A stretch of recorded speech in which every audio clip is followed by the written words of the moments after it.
नमः सर्वेभ्यः संस्कृतानुरागिभ्यः संस्कृतपाठशालायां नमस्कारः। अहमस्मि एषः नारायणदत्तमिश्रः। संस्कृत की कक्षा में इन दिनों आप संख्याओं के साधारण और पूर्णार्थक स्वरूपों के बारे में जान रहे हैं और साथ ही कर रहे हैं संख्याओं के इन स्वरूपों के साथ कुछ वाक्यों का अभ्यास भी। तो आज इस क्रम को आगे बढ़ाते हुए संख्या 10 के संस्कृत स्वरूप पर और विशेष रूप से उसके पूर्णार्थक स्वरूपों के बारे में अच्छे तरीके से जान लेते हैं। संख्या 10 के लिए संस्कृत में हम साधारण रूप से कहते हैं दश, यह आप जान ही चुके हैं।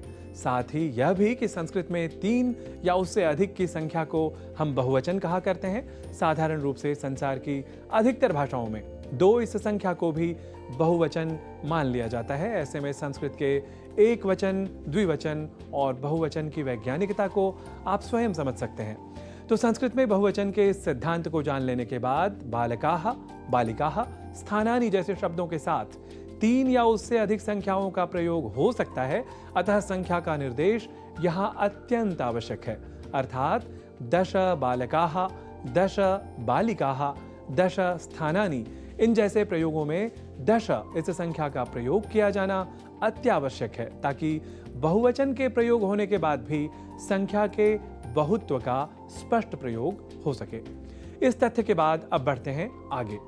यदि संख्या 10 की पूर्णार्थकता बतानी हो तो हम पुल्लिंग, स्त्रीलिंग और नपुंसकलिंग के भेदों के साथ कुछ यूं कहेंगे। जैसे 10 की पूर्णार्थकता को हम हिंदी में कहा करते हैं दसवां या दसवीं, जिसे संस्कृत में हम कहेंगे पुल्लिंग में दशमः, स्त्रीलिंग में दशमी और नपुंसकलिंग में दशमम। यहाँ ध्यान रखना है कि दशमी के स्थान पर गलती से प्रथमा इस तरह का अनुकरण न करें और दशमा इस तरह का प्रयोग हम न बनाएं। हमें दशमी यही प्रयोग बनाना है, जो कि संस्कृत में यही शब्द शुद्ध है। तो आइए 10 इस संख्या के पूर्णार्थक स्वरूपों का पुल्लिंग, स्त्रीलिंग और नपुंसकलिंग के क्रम से वाक्यों द्वारा अब कर लेते हैं अभ्यास। हम हिंदी में पहले दसवां इस अर्थ के साथ पुल्लिंग में वाक्य प्रयोग करते हैं। भारत के 10वें राष्ट्रपति KR नारायणन थे। इसे संस्कृत में कहेंगे भारतस्य दशमः राष्ट्रपतिः KR नारायणन इत्यसौ आसीत्। अब पुल्लिंग में ही दूसरा उदाहरण देख लेते हैं। पंक्ति में बैठा 10वां लड़का सुरेश है। इसे संस्कृत में कहेंगे पंक्त्याम उपविष्टः दशमः बालकः सुरेशः अस्ति। यहाँ दशमः राष्ट्रपतिः और दशमः बालकः जैसे उदाहरणों में राष्ट्रपति और बालक ये 2 पुल्लिंग शब्द हैं और इन शब्दों के पहले दशम इस संख्या का जो प्रयोग हुआ है वह भी पुल्लिंग का कहलाएगा। यह हमें विशेष रूप से ध्यान में रखना है। अब बढ़ते हैं आगे और 10 इस संख्या के पूर्णार्थक स्वरूपों के प्रयोग के क्रम में स्त्रीलिंग दशमी शब्द द्वारा कर लेते हैं अब वाक्यों का अभ्यास। वाक्य पहले हिंदी में ले लेते हैं। भारतीय संविधान की 10वीं अनुसूची पढ़नी चाहिए।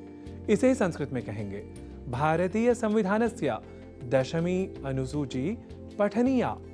श्यामा को वह 10वीं माला ही पसंद है।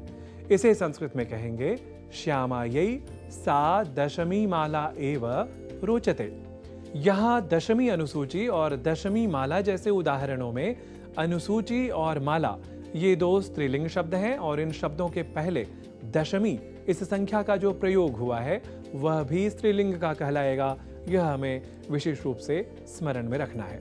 अब बढ़ते हैं आगे और 10 इस संख्या के पूर्णार्थक स्वरूपों के प्रयोग के क्रम में नपुंसकलिंग दशमम शब्द द्वारा कर लेते हैं अब वाक्यों का अभ्यास।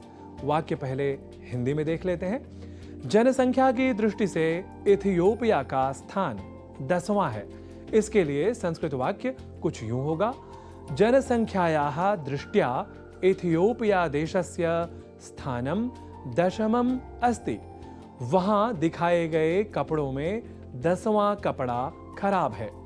इसके लिए संस्कृत वाक्य कुछ यूं होगा तत्र प्रदर्शितेषु वस्त्रेषु दशमम वस्त्रम असमीचीनम अस्ति।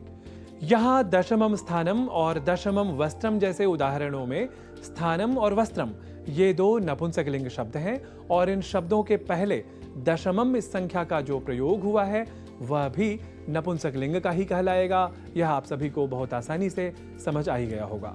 तो आज आप सभी संख्या 10 के पूर्णार्थक शब्दों के संस्कृत स्वरूप से हुए परिचित। अब संस्कृत पाठशाला की अगली कक्षा में जानेंगे अगली संख्या के संस्कृत स्वरूप के बारे में। तब तक के लिए आप करते रहें संस्कृत का अभ्यास। हम पुनः लौटेंगे संख्याओं के इसी विशेष अभ्यास के साथ अगले अंक में। तावत् संस्कृतानुरागिभ्यः सकलेभ्यः मम नमः।